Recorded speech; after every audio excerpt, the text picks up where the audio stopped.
Also, I just want to make this distinction because I think that, like, I don't know, I don't feel like it's a new distinction to make, but let's just go there.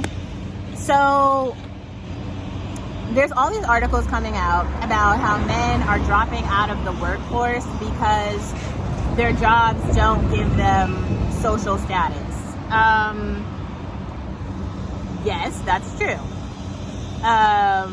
Like, if you smoke crack for 15 years and you do nothing academically, you do no internships, you are what we like to call Pete Davidson, and you're like a fucking loser. So yes, like, most women are gonna look at you and be like, no.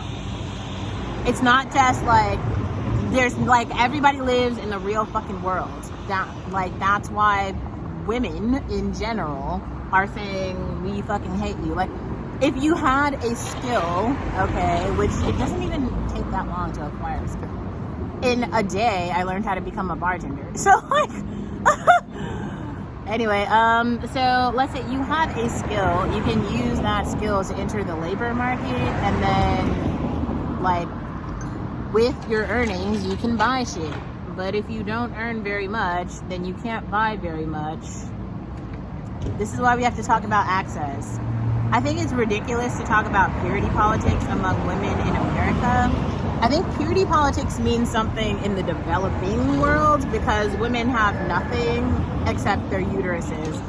In America, you have to talk about beauty because, like, ugly virgins are worthless. I'm sorry, feel your feelings, but, like, that's not a thing. Like, there's a million dusty bitches out here who are, like, who have virginity. So another thing I've got to say, like, don't listen to niggas when they start talking about, like, purity politics and how, like, oh, you know, women, oh, she's a slut, she's a whore, she's a this, she's a that.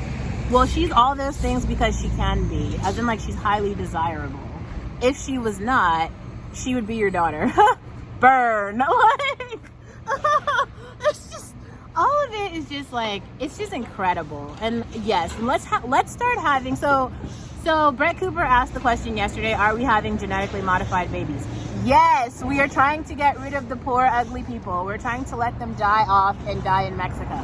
That was the plan the whole time. So if you didn't know, welcome. Like, and build reinforcement learning algorithms to make sure that everybody knows how to repeat the system everywhere in the world. That was the plan then.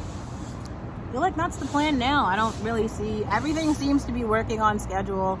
The reparations meeting is happening today. The United Nations meeting for Africa happened last week, and there was something else that I was going to cover. I mean, oh yeah, and then the scene with Angela Bassett talking to the UN and all of the Africans pulling their mics down at the same time because nobody is talking about anti-Black racism anymore. It's, like, not tolerated. If you are an anti-Black racist, there are places for you to go. We have space for you. It's okay. Like, we have a space for you. Okay.